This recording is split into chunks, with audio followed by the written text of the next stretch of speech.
नवजोत सिद्धू ने एक बार फिर मजिठिया ਦੇ ਸਾਹਮਣੇ ਤਿੱਖੇ ਨਿਸ਼ਾਨੇ ਬੋਲੇ ਇਸ ਵਾਰ ਸਾਡੀ ਲੜਾਈ ਮਾਫੀਆ ਦੇ ਸਰਗਨਾ ਦੇ ਨਾਲ ਨਹੀਂ ਚੱਲਣ ਦੇਵਾਂਗੇ ਬਦਮਾਸ਼ੀ ਅੰਮ੍ਰਿਤਸਰ ਈਸਟ ਨੂੰ ਦੱਸਿਆ ਮੁਸ਼ਕਿਲ ਸਵਾਲ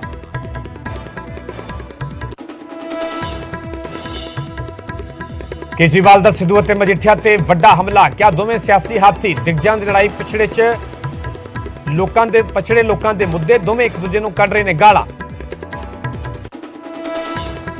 सुरेंद्रपाल भुल्लर ਨੂੰ ਲੈ ਕੇ ਛਿੜਿਆ ਸਿਆਸੀ ਸੰਗਰਾਮ ਅਕਾਲੀ ਦਲ ਦਾ ਇਲਜ਼ਾਮ ਕੇਂਦਰ ਨੇ ਦਿੱਤੇ ਆਦੇਸ਼ ਕੇਜਰੀਵਾਲ ਨੇ ਰੋਕੀ ਰਿਹਾਈ ਤਾਂ ਆਪ ਸੁਪਰੀਮੋ ਨੇ ਲਗਾਇਆ ਅਕਾਲੀ ਦਲ ਤੇ ਸਿਆਸਤ ਕਰਨ ਦਾ ਇਲਜ਼ਾਮ ਕਮਲ ਦੇ ਨਿਸ਼ਾਨ ਤੇ ਚੋਣ ਲੜਨਗੇ ਕੈਪਟਨ ਦੇ ਦੋ ਹੋਰ ਉਮੀਦਵਾਰ ਅਵਤਾਰ ਸਿੰਘ ਜ਼ੀਰਾ ਤੇ ਮੁਖਵਿੰਦਰ ਸਿੰਘ ਨੇ ਮਿਹਾਕੀ ਛੱਡ ਕੇ ਚੁਣਿਆ ਕਮਲ ਪੀਐਲਸੀ ਦੇ ਕੁੱਲ 6 ਉਮੀਦਵਾਰ ਬੀਜੇਪੀ ਦੇ ਨਿਸ਼ਾਨ ਤੇ ਲੜਨਗੇ ਚੋਣ ਕਾਂਗਰਸ 'ਚ ਨਹੀਂ ਥੰਮ ਰਿਹਾ ਬਗਾਵਤ ਦਾ ਤੂਫਾਨ ਸੰਸਦ ਜਸਬੀਰ ਡਿੰਪਾ ਦੇ ਭਰਾ ਰਾਜਨ ਗਿੱਲ ਹੋਏ ਬਾਗੀ ਖਡੂਰ ਸਾਹਿਬ ਤੋਂ ਚੋਣ ਲੜਨ ਦਾ ਕੀਤਾ ਐਲਾਨ ਕੇਜਰੀਵਾਲ ਦਾ ਵੱਡਾ ਐਲਾਨ ਸੱਤਾ ਦੇ ਵਿੱਚ ਆਏ ਤਾਂ ਸਰਕਾਰੀ ਦਫ਼ਤਰਾਂ ਦੇ ਵਿੱਚੋਂ ਹਟੇਗੀ ਮੁੱਖ ਮੰਤਰੀ ਦੀ ਤਸਵੀਰ ਸ਼ਹੀਦ ਭਗਤ ਸਿੰਘ ਤੇ ਡਾਕਟਰ ਅੰਬੇਦਕਰ ਦੀਆਂ ਤਸਵੀਰਾਂ ਲਗਾਉਣ ਦਾ ਕੀਤਾ ਵਾਅਦਾ ਬਰਨਾਲਾ 'ਚ ਕੇਜਰੀਵਾਲ ਤੇ ਵਰੇ ਸੁਖਬੀਰ ਬਾਦਲ ਬੋਲੇ ਇੱਕ ਮੌਕਾ ਮੰਗਣ ਵਾਲਿਆਂ ਨੂੰ ਨਰਮਾ ਕਣਕ ਬੀਜਣ ਬਾਰੇ ਵੀ ਨਹੀਂ ਪਤਾ ਜੇ ਦਿੱਲੀ ਮਾਡਲ ਲਾਗੂ ਹੋਇਆ ਤਾਂ ਟਿਊਬਵੈਲਾਂ ਦੇ ਵੀ ਆਉਣਗੇ ਬਿੱਲ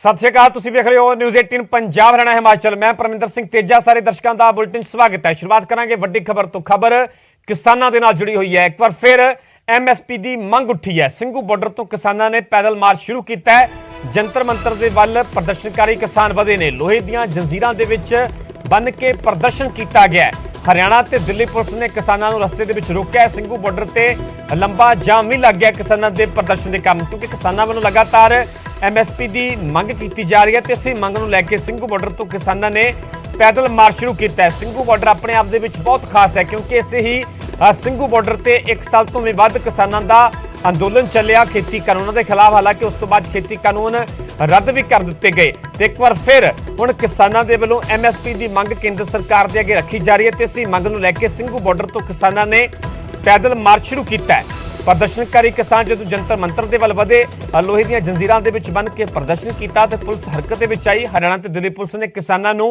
ਰਸਤੇ ਦੇ ਵਿੱਚ ਰੋਕ ਲਿਆ ਤੇ ਕਿਸਾਨਾਂ ਦੇ ਇਸ ਪ੍ਰਦਰਸ਼ਨ ਦੇ ਕਾਰਨ ਲੰਬਾ ਜਾਮ ਵੀ ਲੱਗ ਗਿਆ ਤੁਹਾਨੂੰ ਅਸੀਂ ਤਸਵੀਰਾਂ ਵਿਖਾ ਰਹੇ ਹਾਂ ਸਿੰਘੂ ਬਾਰਡਰ ਦੀਆਂ ਲੰਬਾ ਜਾਮ ਲੱਗ ਗਿਆ ਵੱਡੀ ਗਿਣਤੀ ਦੇ ਵਿੱਚ ਪੁਲਿਸ ਵੀ ਨਜ਼ਰ ਆ ਰਹੀ ਹੈ ਕਿਸਾਨ ਵੀ ਨਜ਼ਰ ਆ ਰਹੇ ਤੇ ਇੱਕ ਇੱਕ ਕਰਕੇ ਕਿਸਾਨਾਂ ਨੂੰ ਪੁਲਿਸ ਦੇ ਵੱਲੋਂ ਹਿਰਾਸਤ ਵਿੱਚ ਲਿਆ ਜਾ ਰਿਹਾ ਹੈ ਇੱਕ ਬੱਸ ਦੇ ਵਿੱਚ ਵੀ ਕਿਸਾਨਾਂ ਨੂੰ ਬਿਠਾਇਆ ਜਾ ਰਿਹਾ ਹੈ ਇਹਨਾਂ ਕਿਸਾਨਾਂ ਵੱਲੋਂ ਮੰਗ ਕੀਤੀ ਜਾ ਰਹੀ ਹੈ ਐਮਐਸਪੀ ਦੀ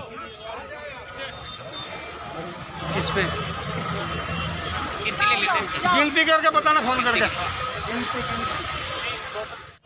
और एमएसपी गारंटी कानून किसान की जान है इसके बिना किसान जिंदा नहीं रह सकता हम जंतर मंतर पर जाना चाह रहे हैं क्योंकि 30 जनवरी है 30 जनवरी का हमारा मार्च था जंतर पुलिस प्रशासन को पार्लियामेंट स्ट्रीट पे सूचित भी कर रखा है और ये जो मार्च है एमएसपी को गारंटी को लेकर निकाला जा रहा है जो पूरे देश में आह्वान है पूरे देश का किसान मजदूर ये मांग कर रहा है कि एमएसपी होनी चाहिए बताइए कि हम कोई हिंसक नहीं हम शांतिपूर्ण ढंग से सत्याग्रह के हिसाब से मार्च लेके चल रहे हैं जंतर मंतर पे जाना चाहते हैं क्या वजह क्या है एमएसपी के लिए हाँ जी रोका जा रहा है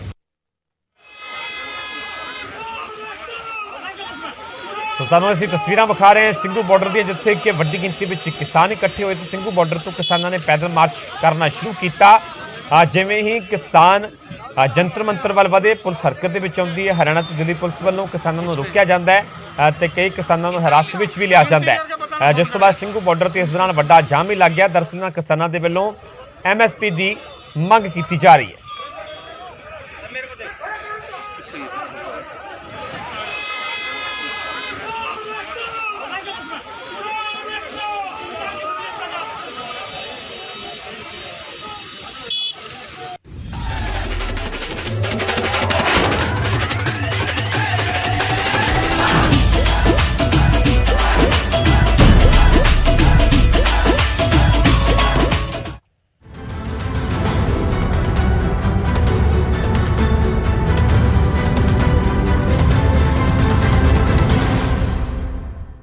ਹੁਣ ਗੱਲ ਕਰਾਂਗੇ 2022 ਦੇ ਅਖਾੜੇ ਦੀ ਖਬਰ ਕੈਪਟਨ ਅਮਰਿੰਦਰ ਦੀ ਪਾਰਟੀ ਦੇ ਨਾਲ ਜੁੜੀ ਹੋਈ ਹੈ। ਕਮਲ ਦੇ ਨਿਸ਼ਾਨ ਤੇ ਹੁਣ ਕੈਪਟਨ ਅਮਰਿੰਦਰ ਦੇ ਦੋ ਹੋਰ ਉਮੀਦਵਾਰ ਲੜਨਗੇ। ਅਵਤਾਰ ਸਿੰਘ ਜ਼ੀਰਾ ਜਿਨ੍ਹਾਂ ਦੇ ਵਿੱਚ ਨਾਮ ਸ਼ਾਮਲ ਹੈ, ਮੁਖਵਿੰਦਰ ਸਿੰਘ ਵੀ ਹੁਣ ਕਮਲ ਤੇ ਚੋਣ ਲੜਨਗੇ। ਹੁਣ ਪੀਐਲਸੀ ਦੇ ਕੁੱਲ 6 ਉਮੀਦਵਾਰ ਕਮਲ ਤੇ ਚੋਣ ਲੜਨਗੇ। ਜ਼ੀਰਾ ਤੋਂ ਅਵਤਾਰ ਸਿੰਘ ਜ਼ੀਰਾ ਚੋਣ ਮੈਦਾਨ ਦੇ ਵਿੱਚ ਨੇ। ਰਾਜਾ ਸੰਸਦੀ ਤੋਂ ਮੁਖਵਿੰਦਰ ਨੇ ਜਿਹੜੇ ਕਿ ਪੀਐਲਸੀ ਦੇ ਉਮੀਦਵਾਰ ਨੇ। ਦਰਅਸਲ ਉਮੀਦਵਾਰਾਂ ਦੇ ਵੱਲੋਂ ਪਹਿਲਾਂ ਹੀ ਮੰਗ ਕੀਤੀ ਜਾ ਰਹੀ ਸੀ ਕਿ ਉਹ ਕਮਲ ਦੇ ਨਿਸ਼ਾਨ ਤੇ ਚੋਣ ਲੜਨਾ ਚਾਹੁੰਦੇ ਨੇ। ਹਾਲਾਂਕਿ ਉਹਨਾਂ ਦੇ ਵੱਲੋਂ ਪੀਐਲਸੀ ਦੇ ਵੱਲੋਂ ਕੈਪਟਨ ਅਮਰਿੰਦਰ ਦੀ ਪਾਰਟੀ ਦੇ ਵੱਲੋਂ ਚੋਣ ਮੈਦਾਨ ਦੇ ਵਿੱਚ ਉਤਾਰਿਆ ਗਿਆ ਸੀਗਾ ਕਿ ਉਹਨਾਂ ਨੂੰ ਮੰਗ ਰੱਖੀ ਗਈ ਕਿ ਆਖਿਰਕਾਰ ਉਹ ਬੀਜੇਪੀ ਦੇ ਚੋਣ ਨਿਸ਼ਾਨ ਤੇ ਕਮਲ ਦੇ ਚੋਣ ਨਿਸ਼ਾਨ ਤੇ ਚੋਣ ਲੜਨਾ ਚਾਹੁੰਦੇ ਨੇ। ਤੇ ਹੁਣ ਦੋ ਹੋਰ ਉਮੀਦਵਾਰਾਂ ਦੇ ਵੱਲੋਂ ਇਹ ਫੈਸਲਾ ਲਿਆ ਗਿਆ ਜਿਨ੍ਹਾਂ ਦੇ ਵਿੱਚ ਅਵਤਾਰ ਸਿੰਘ ਜ਼ੀਰਾ ਦਾ ਨਾਮ ਹੈ, ਮੁਖਵਿੰਦਰ ਸਿੰਘ ਦਾ ਨਾਮ ਹੈ ਜੋ ਕਿ ਕਮਲ ਤੇ ਚੋਣ ਲੜਨਗੇ। ਹੁਣ ਤੱਕ ਪੀਐਲਸੀ ਦੇ ਕੁੱਲ 6 ਉਮੀਦਵਾਰ ਅਜਿਹੇ ਨੇ ਜੋ ਕਮਲ ਤੇ ਚੋਣ ਲੜਨ ਜਾ ਰਹੇ ਨੇ।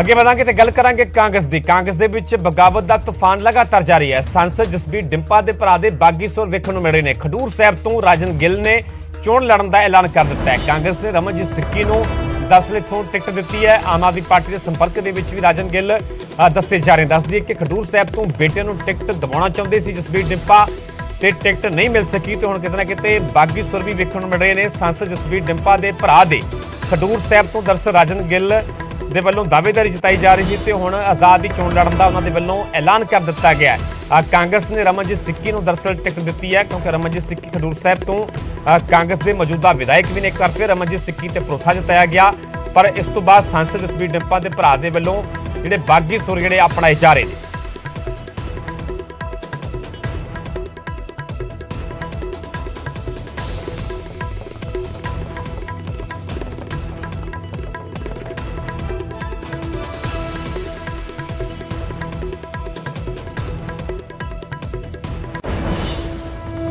ਗੱਲ ਕਰਾਂਗੇ ਸਿੱਧੂ ਤੇ ਮਜੀਠੀਆ ਦੀ। ਨਵਜੋਤ ਸਿੰਘ ਸਿੱਧੂ ਨੇ ਫਿਰ ਮਜੀਠੀਆ ਦੇ ਤਿੱਖੇ ਨਿਸ਼ਾਨੇ ਸਾਧੇ ਨੇ। ਸਿੱਧੂ ਦਾ ਕਹਿਣਾ ਹੈ ਕਿ ਇਸ ਵਾਰ ਸਾਡੀ ਲੜਾਈ ਮਾਫੀਆ ਦੇ ਸਰਗਨਾ ਦੇ ਨਾਲ ਹੈ। ਅੰਮ੍ਰਿਤਸਰ ਇਸ ਦੇ ਵਿੱਚ ਅਕਾਲੀ ਦਲ ਦਾ ਕੋਈ ਵੀ ਆਧਾਰ ਨਹੀਂ ਹੈ। ਹਲਕੇ ਦੇ ਵਿੱਚ ਮਜੀਠੀਆ ਦੀ ਬਦਮਾਸ਼ੀ ਨਹੀਂ ਚੱਲਣ ਦੇਵਾਂਗੇ, ਵੱਡਾ ਹਮਲਾ ਬੋਲਿਆ ਨਵਜੋਤ ਸਿੰਘ ਸਿੱਧੂ ਨੇ। ਉਹਨਾਂ ਨੇ ਕਿਹਾ ਕਿ ਅੰਮ੍ਰਿਤਸਰ ਈਸਟ ਨੂੰ ਸਿੱਧੂ ਨੇ ਮੁਸ਼ਦਾ ਸਵਾਲ ਵੀ ਦੱਸਿਆ। ਨਵਜੋਤ ਸਿੰਘ ਸਿੱਧੂ ਦੀ ਮਜੀਠੀਆ ਨੂੰ ਚੁਣੌਤੀ ਵੀ ਹੈ ਕਿ ਜੇ ਵਰਕਰਾਂ ਤੇ ਪਰਚੇ ਕੀਤੇ ਤਾਂ ਬੰਬ ਕੱਢ ਦੂੰ, ਜੇ ਮੇਰੇ ਵਾਅਦੇ ਪੂਰੇ ਨਾ ਹੋਏ ਤਾਂ ਸਿਆਸਤ ਛੱਡ ਦੇਵਾਂਗਾ। ਇਹ ਵੀ ਉਹਨਾਂ ਦੇ ਵੱਲੋਂ ਵੱਡਾ ਦਾਅਵਾ ਕੀਤਾ ਗਿਆ। ਸੋ ਵਾਰ ਪਲਟਵਾਰ ਦਾ ਸਿਲਸਿਲਾ ਜਾਰੀ ਹੈ ਕਿਉਂਕਿ ਹੌਟ ਸੀਟ ਬਣੀ ਹੋਈ ਹੈ ਅੰਮ੍ਰਿਤਸਰ ਪੂਰਬੀ। ਇੱਕ ਪਾਸੇ ਕਾਂਗਰਸ ਦੇ ਉਮੀਦਵਾਰ ਮੈਦਾਨ ਦੇ ਵਿੱਚ ਨੇ ਨਵਜੋਤ ਸਿੰਘ ਸਿੱਧੂ ਤੇ ਦੂਜੇ ਪਾਸੇ ਅਕਾਲੀ ਦਲ ਦੇ ਸੀਨੀਅਰ ਆਗੂ ਬਿਕਰਮ ਸਿੰਘ ਮਜੀਠੀਆ ਨੇ। ਸੋ ਸਾਰਿਆਂ ਦੀਆਂ ਨਜ਼ਰਾਂ ਟਿੱਕੀਆਂ ਹੋਈਆਂ ਨੇ ਕਿ ਆਖਿਰਕਾਰ ਅੰਮ੍ਰਿਤਸਰ ਪੂਰਬੀ ਤੋਂ ਬਾਜ਼ੀ ਕੌਣ ਮਾਰੇਗਾ। ਪਰ ਇਸ ਦੇ ਵਿਚਾਲੇ ਅਖਾੜਾ ਪੂਰੀ ਤਰ੍ਹਾਂ ਪੱਕਿਆ ਹੋਇਆ ਤੇ ਇੱਕ ਦੂਜੇ ਤੇ ਗੰਭੀਰ ਇਲਜ਼ਾਮ ਲਗਾਏ ਜਾ ਰਹੇ ਤੇ ਵਾਰ ਪਲਟਵਾਰ ਦਾ ਸਿਲਸਿਲਾ ਵੀ ਜਾਰੀ ਹੈ। ਨੇ ਜਿਨ੍ਹਾਂ ਨੇ ਗੈਂਗਸਟਰ ਪਾਲੇ, ਇਹ ਉਹ ਬਦਮਾਸ਼ ਨੇ ਜਿਨ੍ਹਾਂ ਛਾਤੀਆਂ 'ਚ ਇੰਸਪੈਕਟਰਾਂ ਦੀਆਂ ਗੋਲੀਆਂ ਮਾਰੀਆਂ। ਇਹ ਉਹ ਬਦਮਾਸ਼ ਨੇ ਜਿਨ੍ਹਾਂ ਨੇ ਪੈਟਰੋਲ ਪੰਪਾਂ ਤੋਂ ਤੇਲ ਪਵਾ ਕੇ ਗੱਡੀਆਂ ਭਜਾ ਲੀਆਂ। ਇਹਨਾਂ ਉਹ ਲੋਕਾਂ ਨੂੰ ਪੰਜਾਬ ਦੇ ਲੋਕ ਬਿਲਕੁਲ ਪਸੰਦ ਨਹੀਂ ਕਰਦੇ ਔਰ ਸ਼ਹਿਰ ਦੇ ਵਿੱਚ ਇਹ ਪੱਕੀ ਗੱਲ ਹੈ, ਸ਼ਹਿਰ ਜਾਣਦਾ ਹੈ ਕਿ ਕਾਂਗਰਸ ਇੱਕ ਮਜ਼ਬੂਤ ਔਰ ਸੁਰੱਖਿਅਤ ਸਰਕਾਰ ਦੇਗੀ, ਅਮਨ ਅਮਾਨ ਦੇਗੀ, ਬਿਜ਼ਨਸ ਦੇਗੀ। ਇਹਨਾਂ ਮੰਗ ਨਹੀਂ ਕਿ ਬਿਜ਼ਨਸ ਖੋਣ ਵਾਲਿਆਂ ਨੂੰ ਬਦਮਾਸ਼ੀ ਕਰਨ ਦੇਗੀ। ਇਹਨੂੰ ਪੁੱਛੋ ਸੰਦੀਪ ਟਰਾਂਸਪੋਰਟ, ਮਾਧੋ ਕੇ ਟਰਾਂਸਪੋਰਟ, ਇਹਨੇ ਕਿਰਪਾਨਾਂ ਰੱਖ ਕੇ ਉਹਨਾਂ ਦੇ ਬਿਜ਼ਨਸ ਖੋਏ, ਢਾਬੇ ਤੱਕ ਨਹੀਂ ਛੱਡੇ ਇਹਨਾਂ ਲੋਕਾਂ ਨੇ। ਇਹ ਇੰਨੇ ਭੁੱਖੜ ਨੇ, ਸਮਝਦਾ ਨਹੀਂ। ਹਾਂ ਹੀਰੋ ਸਾਈਕਲ ਵਾਲੇ, ਮੈਂ ਕਹਿੰਦਾ ਤੂੰ ਗਲੀ ਗਲੀ ਪੁੱਛ, ਹਵੇਲੀ ਵਾਲੇ, ਇਹ ਉਹਨਾਂ ਤੋਂ ਪਤਾ ਲੈਂਦੇ ਸੀ ਜਿਵੇਂ ਬੋਨ ਬ੍ਰੈਡ, ਕਿਹੜਾ ਭਰਾਵਾਂ ਢਾਬਾ, ਹਵੇਲੀ ਆਲੇ, ਮੈਂ ਕਹਿ ਰਿਹਾ ਲੱਕੀ ਢਾਬਾ, ਇਹਨਾਂ ਦੇ ਆਪਦੇ ਉੱਥੇ ਢਾਬਿਆਂ ਤੋਂ ਪੈਸੇ ਲੈਂਦਾ ਸੀ ਯਾਦ ਹੋਟਲ। ਇਹਨੇ ਮਤਲਬ ਇਹਨੇ ਉਹਨਾਂ ਲੋਕਾਂ ਦੇ ਉੱਤੇ ਰੇਡਾਂ ਪਵਾ ਕੇ ਮਹਾ ਮਰੋੜੀਆਂ। ਇਹ ਪੰਜਾਬ ਦੀ ਈਡੀ, ਪੰਜਾਬ ਦੀ ਬਦਮਾਸ਼ੀ ਦੇ ਸਾਰੇ ਵਰਕਰ ਕਾਂਗਰਸ ਦਾ ਇੱਥੇ ਇੱਟ ਚੁੱਕੋ ਤਾਂ ਵਰਕਰ, ਇੱਕ ਦੇ ਥੱਲੇ ਵੀ ਤੇ ਇੱਕ ਦੇ ਉੱਤੇ ਵੀ ਵਰਕਰ। ਇਹ ਕਾਂਗਰਸ ਦੀ ਸੀਟ ਆ, ਇਹ ਸਾਡੀ ਵੀ ਮੁੱਛ ਦਾ ਸਵਾਲ ਹੈ ਮਿੱਤਰਾ।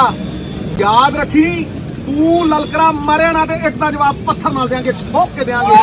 ਮੈਂ ਆਪਣੇ ਵਰਕਰਾਂ ਨੂੰ ਕਹਿੰਦਾ ਬੰਬ ਦੇਉਂ ਕੱਢ, ਜਿਹਨੇ ਅੱਖ ਵੀ ਕੱਢੀ ਤੁਹਾਡੇ ਵੱਲ। ਇਹ ਪਰਚਾ ਮਾਫੀਆ ਦੁਨੀਆ ਦਾ ਸਭ ਤੋਂ ਵੱਡਾ। ਨਵਜੋਤ ਸਿੰਘ ਸਿੱਧੂ ਨੇ ਪੰਜਾਬ 'ਚ ਅੱਜ ਤੱਕ ਇੱਕ ਪਰਚਾ ਨਹੀਂ ਕਰਾਇਆ। ਇਹਨੇ ਕਿਤੇ ਲੱਖ ਬੰਦਿਆਂ ਤੇ ਪਰਚਾ ਨਾ ਕਰਾਇਆ ਹੋਵੇ।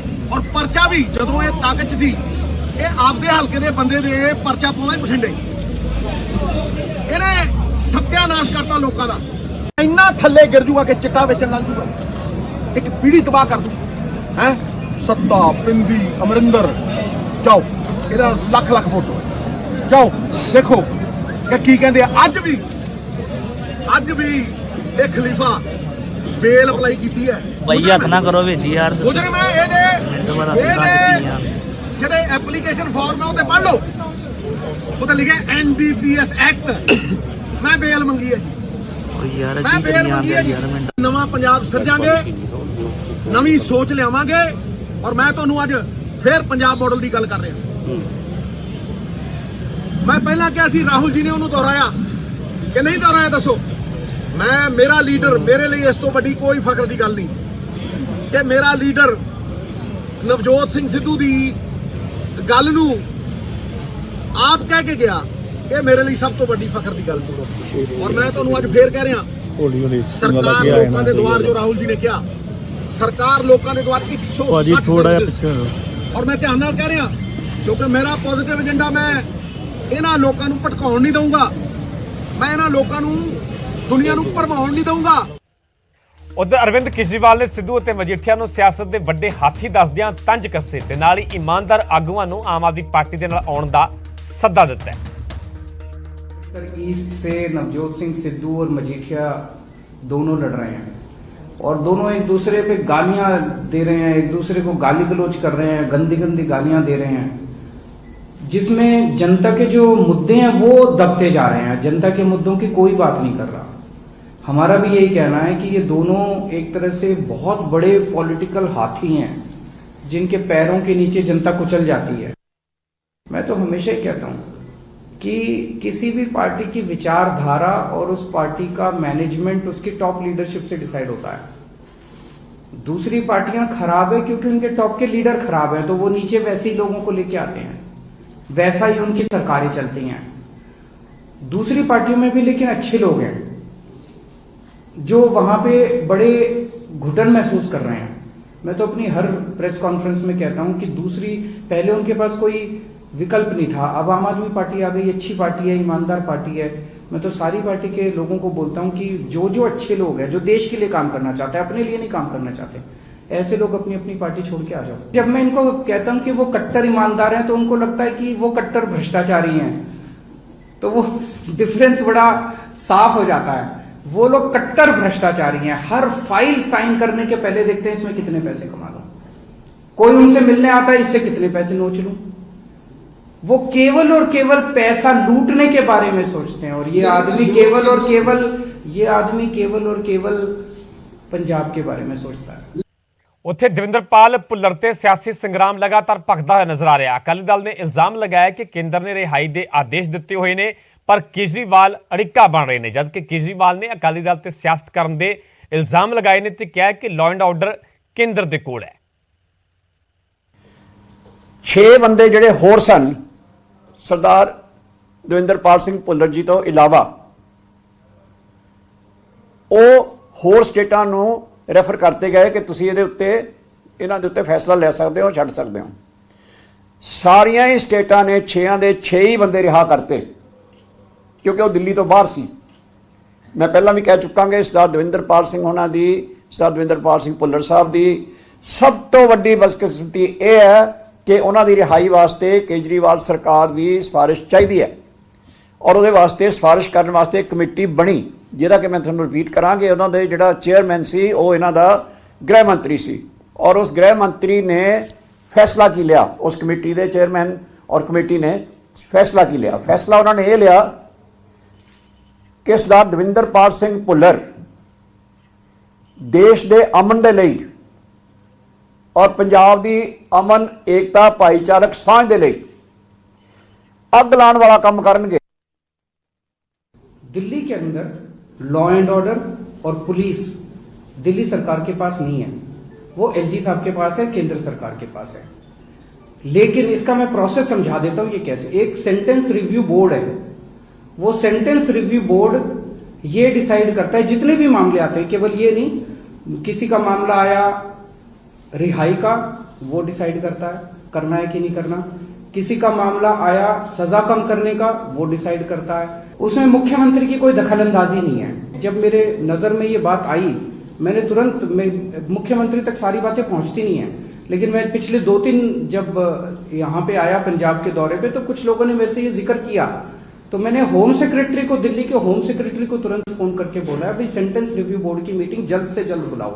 तो अगली मीटिंग में मैं ये इंश्योर कर सकता हूं कि ये मामला एजेंडा में होगा और ये डिस्कस होगा। उसका जो भी नतीजा होगा सेंटेंस रिव्यू बोर्ड का, वो फिर फाइल एलजी साहब के पास जाती है और एलजी साहब उसके ऊपर निर्णय लेते हैं। तो आप इंतजार कीजिए सेंटेंस रिव्यू बोर्ड की अगली मीटिंग का। मैं ये इंश्योर कर सकता हूं कि जल्द से जल्द। रुक करते हैं अगली ਵੱਡੀ ਖਬਰ ਦਾ। ਕਾਂਗਰਸ ਐਮਐਲਏ ਵੈਦ ਦੇ ਭਰਾ ਬੀਜੇਪੀ ਦੇ ਵਿੱਚ ਸ਼ਾਮਲ ਹੋ ਗਏ ਨੇ। ਕੁਲਦੀਪ ਵੈਦ ਦੇ ਭਰਾ ਨੇ ਬੀਜੇਪੀ ਜੁਆਇਨ ਕਰ ਲਈ ਹੈ। ਸਰਬਜੀਤ ਸਿੰਘ ਵੈਦ ਭਾਜਪਾ ਦੇ ਵਿੱਚ ਦਰਅਸਲ ਸ਼ਾਮਲ ਹੋ ਗਏ ਨੇ। ਸੀਐਮ ਫੇਸ ਨੂੰ ਲੈ ਕੇ ਮੀਨਾਕਸ਼ੀ ਲੇਖੀ ਦਾ ਵੱਡਾ ਬਿਆਨ ਵੀ ਸਾਹਮਣੇ ਆਇਆ। ਉਹਨਾਂ ਦਾ ਕਹਿਣਾ ਹੈ ਕਿ ਬੀਜੇਪੀ ਕਦੇ ਵੀ ਸੀਐਮ ਦਾ ਐਲਾਨ ਨਹੀਂ ਕਰਦੀ, ਚੋਣਾਂ ਤੋਂ ਬਾਅਦ ਸੀਐਮ ਦਾ ਫੈਸਲਾ ਹੋਵੇਗਾ। ਸਾਫ਼ ਕਰ ਦਿੱਤਾ ਗਿਆ ਕਿ ਬੀਜੇਪੀ ਵੱਲੋਂ, ਬੀਜੇਪੀ ਗੱਠਜੋੜ ਦੇ ਵੱਲੋਂ ਚੋਣਾਂ ਤੋਂ ਪਹਿਲਾਂ ਸੀਐਮ ਫੇਸ ਦਾ ਐਲਾਨ ਨਹੀਂ ਕੀਤਾ ਜਾਵੇਗਾ। ਉੱਥੇ ਹੀ ਖਬਰ ਹੈ ਕਿ ਕਾਂਗਰਸ ਐਮਐਲਏ ਵੈਦ ਦੇ ਭਰਾ ਬੀਜੇਪੀ ਦੇ ਵਿੱਚ ਸ਼ਾਮਲ ਹੋ ਗਏ ਨੇ। ਕੁਲਦੀਪ ਵੈਦ ਜਿਹੜੇ ਕਿ ਹਲਕਾ ਗਿੱਲ ਤੋਂ ਮੌਜੂਦਾ ਵਿਧਾਇਕ ਵੀ ਨੇ, ਕਾਂਗਰਸ ਪਾਰਟੀ ਦੇ ਉਮੀਦਵਾਰ ਵੀ ਨੇ। ਦੂਜੀ ਸੂਚੀ ਦੇ ਵਿੱਚ ਉਹਨਾਂ ਦਾ ਨਾਮ ਉਮੀਦਵਾਰੀ ਦਾ ਐਲਾਨ ਹੋਇਆ ਸੀਗਾ, ਪਰ ਉਹਨਾਂ ਦੇ ਭਰਾ ਹੀ ਹੁਣ ਬੀਜੇਪੀ ਦੇ ਵਿੱਚ ਸ਼ਾਮਲ ਹੋ ਗਏ ਨੇ। ਇਸ ਵਾਰ ਇਹੋ ਅਜਿਹਾ ਘਟਨਾਕ੍ਰਮ, ਅਜਿਹੀ ਤਸਵੀਰ ਆਮ ਤੌਰ ਤੇ ਵੇਖਣ ਨੂੰ ਮਿਲ ਰਹੀ ਹੈ। ਇਸ ਤੋਂ ਪਹਿਲਾਂ ਹੋਰ ਬਹੁਤ ਸਾਰੇ ਆਗੂ ਨੇ ਜਿਨ੍ਹਾਂ ਦੇ ਪਰਿਵਾਰਕ ਮੈਂਬਰ ਜਾਂ ਭਰਾ ਜਿਹੜੇ ਦੂਜੀ ਪਾਰਟੀ ਦੇ ਵਿੱਚ ਸ਼ਾਮਲ ਹੋ ਗਏ। ਚਾਹੇ ਪ੍ਰਤਾਪ ਸਿੰਘ ਬਾਜਵਾ ਦੇ ਭਰਾ ਫਤਿਹ ਸਿੰਘ ਬਾਜਵਾ ਦੀ ਗੱਲ ਕੀਤੀ ਜਾਵੇ, ਉਹਨਾਂ ਨੇ ਬੀਜੇਪੀ ਦਾ ਪੱਲਾ ਫੜ ਲਿਆ। ਇਸ ਤੋਂ ਇਲਾਵਾ ਸੀਐਮ ਚੰਨੀ ਦੇ ਭਰਾ ਦੀ ਗੱਲ ਕੀਤੀ ਜਾਵੇ ਤਾਂ ਉਹ ਆਜ਼ਾਦ ਚੋਣ ਲੜ ਰਹੇ ਨੇ। ਬੱਸੀ ਪਠਾਣਾ ਤੋਂ ਰਾਣਾ ਗੁਰਜੀਤ ਦੇ ਪੁੱਤਰ ਸੁਲਤਾਨਪੁਰ ਲੋਧੀ ਤੋਂ ਆਜ਼ਾਦ ਚੋਣ ਲੜ ਰਹੇ ਨੇ। ਤੇ ਇਸ ਵਾਰ ਦੀ ਤਸਵੀਰ ਪਹਿਲਾਂ ਦੀਆਂ ਚੋਣਾਂ ਨਾਲੋਂ ਬਿਲਕੁਲ ਵੱਖਰੀ ਨਜ਼ਰ ਆ ਰਹੀ ਹੈ। ਇੱਕ ਪਰਿਵਾਰ ਦੇ ਵਿੱਚ ਦੋ ਪਾਰਟੀਆਂ ਨੇ, ਦੋ ਪਾਰਟੀਆਂ ਦੇ ਝੰਡੇ ਨਜ਼ਰ ਆ ਰਹੇ ਨੇ। ਤੇ ਕੁਝ ਅਜਿਹਾ ਹੀ ਨਜ਼ਰ ਆ ਰਿਹਾ ਕਿ ਹੁਣ ਕਾਂਗਰਸ ਐਮਐਲਏ ਵੈਦ ਦੇ ਭਰਾ ਵੀ ਬੀਜੇਪੀ ਦੇ ਵਿੱਚ ਸ਼ਾਮਲ ਹੋ ਗਏ ਨੇ। ਕੁਲਦੀਪ ਵੈਦ ਦੇ ਭਰਾ ਨੇ ਬੀਜੇਪੀ ਜੁਆਇਨ ਕਰ ਲਈ ਹੈ, ਜਿਨ੍ਹਾਂ ਦੇ ਭਰਾ ਦਾ ਨਾਮ ਹੈ ਸਰਬਜੀਤ ਸਿੰਘ ਵੈਦ, ਜੋ ਹੁਣ ਭਾਜਪਾ ਦੇ ਹੋ ਗਏ ਨੇ।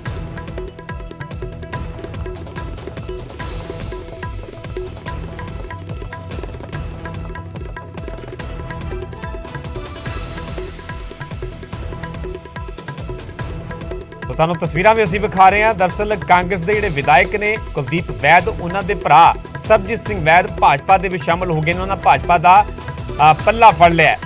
ਉੱਥੇ ਸੀਐਮ ਫੇਸ ਨੂੰ ਲੈ ਕੇ ਮੀਨਾਕਸ਼ੀ ਲੇਖੀ ਦਾ ਬਿਆਨ ਵੀ ਸਾਹਮਣੇ ਆਇਆ। ਉਹਨਾਂ ਦਾ ਕਹਿਣਾ ਹੈ ਕਿ ਬੀਜੇਪੀ ਕਦੇ ਵੀ ਸੀਐਮ ਦਾ ਐਲਾਨ ਨਹੀਂ ਕਰਦੀ, ਚੋਣਾਂ ਤੋਂ ਬਾਅਦ ਹੀ ਸੀਐਮ ਦਾ ਫੈਸਲਾ ਹੋਵੇਗਾ। ਸੋ ਲਗਾਤਾਰ ਜਿੰਨੀ ਦੇਰ ਤੱਕ ਅਜੇ ਸਮਾਂ ਨਾਮਜ਼ਦਗੀ ਪੱਤਰ ਦਾਖਲ ਕਰਨ ਦਾ ਜਾਂ ਜਿੰਨਾ ਕੁ ਅਜੇ ਚੋਣ ਪ੍ਰਚਾਰ ਦਾ ਸਮਾਂ ਬਾਕੀ ਬਚਿਆ, ਤੇ ਇਸ ਦੌਰਾਨ ਬਹੁਤ ਸਾਰੀਆਂ ਇਹੋ ਜਿਹੀਆਂ ਤਬਦੀਲੀਆਂ ਹੋ ਰਹੀਆਂ ਨੇ। ਕਈ ਪਾਰਟੀਆਂ ਦਾ ਪੱਲਾ ਫੜਿਆ ਜਾ ਰਿਹਾ ਤੇ ਕਿਸੇ ਦਾ ਭਰਾ ਕੋਈ ਦੂਜੀ ਪਾਰਟੀ ਦੇ ਵਿੱਚ ਸ਼ਾਮਲ ਹੋ ਰਿਹਾ ਹੈ। ਇੱਕ ਘਰ ਦੇ ਵਿੱਚ ਦੋ ਪਾਰਟੀਆਂ ਦੇ ਝੰਡੇ ਨਜ਼ਰ ਆ ਰਹੇ ਨੇ।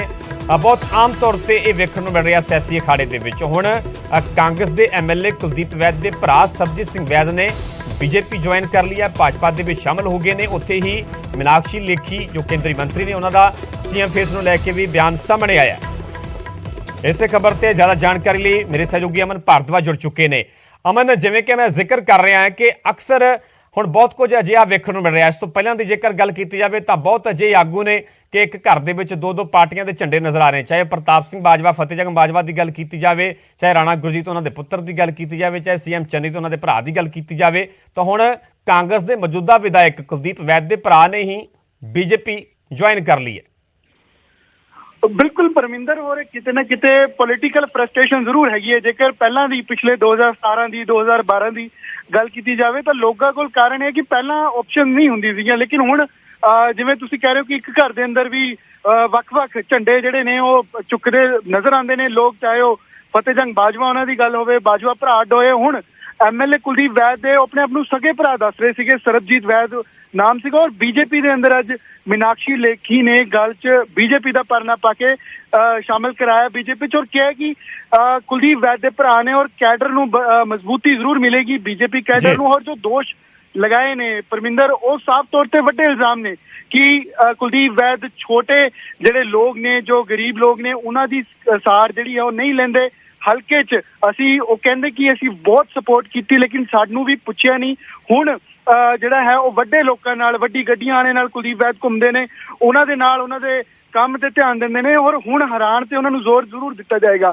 ਔਰ ਉੱਥੇ ਦੇ ਉਹ ਕਹਿੰਦੇ ਕਿ ਮੈਂ ਆਪਣੇ ਨਾਲ ਪਿੰਡ ਦੇ ਸਰਪੰਚ, ਜੋ ਹੋਰ ਨੁਮਾਇੰਦੇ ਨੇ ਲੁਧਿਆਣੇ ਹਲਕੇ ਦੇ, ਉਹਨਾਂ ਨੂੰ ਨਾਲ ਲੈ ਕੇ ਆਏ। ਔਰ ਵੱਡੀ ਢਾਹ ਜਿਹੜੀ ਹੈਗੀ ਆਪਣੇ ਭਰਾ ਨੂੰ ਹੀ ਹੁਣ ਲਿਆਉਣ ਨੂੰ ਝੰਡਾ ਜਿਹੜਾ ਹੈ ਉਹ ਚੁੱਕਿਆ ਹੋਇਆ ਉਹਨਾਂ ਨੇ ਔਰ ਵੱਡੇ ਦੋਸ਼ ਵੀ ਕੁਲਦੀਪ ਸਿੰਘ ਵੈਦ ਤੇ ਲਗਾਏ। ਸਰਬਜੀਤ ਜੀ। ਵੈਦ ਉਹਨਾਂ ਦੇ ਭਰਾ ਬੀਜੇਪੀ 'ਚ ਸ਼ਾਮਲ ਹੋਏ ਨੇ ਔਰ ਆਪਣੇ ਨਾਲ ਕਹਿੰਦੇ ਵੱਡਾ ਕੈਡਰ ਵੀ ਜਿਹੜਾ ਹੈ ਉਹ ਭਾਜਪਾ 'ਚ ਸ਼ਾਮਲ ਅੱਛਾ ਕਰਵਾਇਆ ਹੈ। ਨਾਲ ਹੀ ਸਵਾਲ ਹੈ ਕਿ ਸਰਬਜੀਤ ਸਿੰਘ ਵੈਦ ਜੋ ਕੁਲਦੀਪ ਵੈਦ ਦੇ ਭਰਾ ਨੇ, ਸਰਬਜੀਤ ਸਿੰਘ ਵੈਦ ਦੀ ਜੇਕਰ ਗੱਲ ਕੀਤੀ ਜਾਵੇ ਤਾਂ ਸਿਆਸੀ ਸਰਗਰਮੀਆਂ ਉਹਨਾਂ ਦੀਆਂ ਕਿਸ ਤਰ੍ਹਾਂ ਦੀਆਂ ਸਨ, ਜਾਂ ਕਿ ਕਾਂਗਰਸ ਪਾਰਟੀ ਦੇ ਵੱਲੋਂ ਟਿਕਟ ਦੀ ਕੋਈ ਦਾਅਵੇਦਾਰੀ ਜਤਾਈ ਜਾ ਰਹੀ ਸੀਗੀ ਤੇ ਜਦੋਂ ਅਜਿਹਾ ਕੁਝ ਨਹੀਂ ਹੋਇਆ ਤਾਂ ਫਿਰ ਬੀਜੇਪੀ ਦਾ ਪੱਲਾ ਫੜ ਲਿਆ? ਪਰਮਿੰਦਰ ਪੋਲੀਟੀਕਲੀ ਚੋਣਾਂ ਲੜਨੇ ਤੇ ਉਹਨਾਂ ਨੇ ਕੋਈ ਹਲੇ ਆਪਣੀ ਜਿਹੜੀ ਰਜ਼ਾਮੰਦੀ ਉਹ ਨਹੀਂ ਆਪਣੀ ਇੱਛਾ ਨਹੀਂ ਜ਼ਾਹਿਰ ਕੀਤੀ। ਉਹ ਇਹੀ ਕਹਿਣਾ ਸੀਗਾ ਕਿ ਕੁਲਦੀਪ ਵੈਦ ਦੀ ਖਿਲਾਫਤ ਜਿਹੜੀ ਹੈ ਉਹ ਕਰਨੀ ਹੈ, ਕਿਉਂਕਿ ਕੁਲਦੀਪ ਵੈਦ ਨੂੰ ਜਿਤਾਇਆ ਸੀਗਾ ਲੇਕਿਨ ਕੁਲਦੀਪ ਵੈਦ ਨੇ ਕਰਪਸ਼ਨ ਕੀਤੀ, ਕੁਲਦੀਪ ਵੈਦ ਨੇ ਸਾਰ ਨਹੀਂ ਲਿੱਤੀ, ਵੱਡੇ ਲੋਕਾਂ ਨਾਲ ਘੁੰਮਦੇ ਨੇ ਲੇਕਿਨ ਉਹਨਾਂ ਨੂੰ ਹੁਣ ਹਰਾਇਆ ਜਾਏਗਾ। ਚੋਣ ਲੈਣ ਨੂੰ ਲੈ ਕੇ ਕੋਈ ਇੰਟਰਸਟ ਹਲੇ ਉਹਨਾਂ ਦੇ ਭਰਾ ਨੇ ਨਹੀਂ ਜਿਤਾਇਆ, ਕਿਉਂਕਿ ਤਮਾਮ ਉਮੀਦਵਾਰਾਂ ਦਾ ਵੱਖੋ ਵੱਖਰੀ ਪਾਰਟੀਆਂ ਦਾ ਐਲਾਨ ਵੀ ਹੋਇਆ ਹੈ ਲੇਕਿਨ ਖੁਦ ਚੋਣ ਲੜਨ ਤੇ ਕੋਈ ਐਡਾ ਇੰਟਰਸਟ ਜਿਹੜਾ ਹੈ ਉਹ ਪਰਮਿੰਦਰ ਨਹੀਂ ਜਿਤਾਇਆ ਹੈ। ਠੀਕ ਹੈ ਮੈਂ ਫਿਲਹਾਲ ਦੀ ਪੂਰੀ ਜਾਣਕਾਰੀ ਤੁਹਾਡਾ ਬਹੁਤ ਬਹੁਤ ਧੰਨਵਾਦ। ਸੋ ਕਾਂਗਰਸ ਦੇ ਐਮਐਲਏ ਵੈਦ ਦੇ ਭਰਾ ਬੀਜੇਪੀ ਦੇ ਵਿੱਚ ਸ਼ਾਮਲ ਹੋ ਗਏ ਨੇ ਜਿਨ੍ਹਾਂ ਦਾ ਨਾਮ ਹੈ ਸਰਬਜੀਤ ਸਿੰਘ ਵੈਦ। ਉੱਥੇ ਉਹਨਾਂ ਨੇ ਆਪਣੇ ਭਰਾ ਕੁਲਦੀਪ ਵੈਦ ਤੇ ਕਈ ਤਰ੍ਹਾਂ ਦੇ ਇਲਜ਼ਾਮ ਵੀ ਲਗਾਏ ਨੇ। ਫਿਲਹਾਲ ਇੱਥੇ ਰੁਕ ਰਹੇ ਛੋਟੀ ਜੀ ਬ੍ਰੇਕ ਲਈ, ਜਲਦ ਹਾਜ਼ਰ ਹੁੰਦੇ ਹਾਂ ਇਸ ਬ੍ਰੇਕ ਤੋਂ ਬਾਅਦ।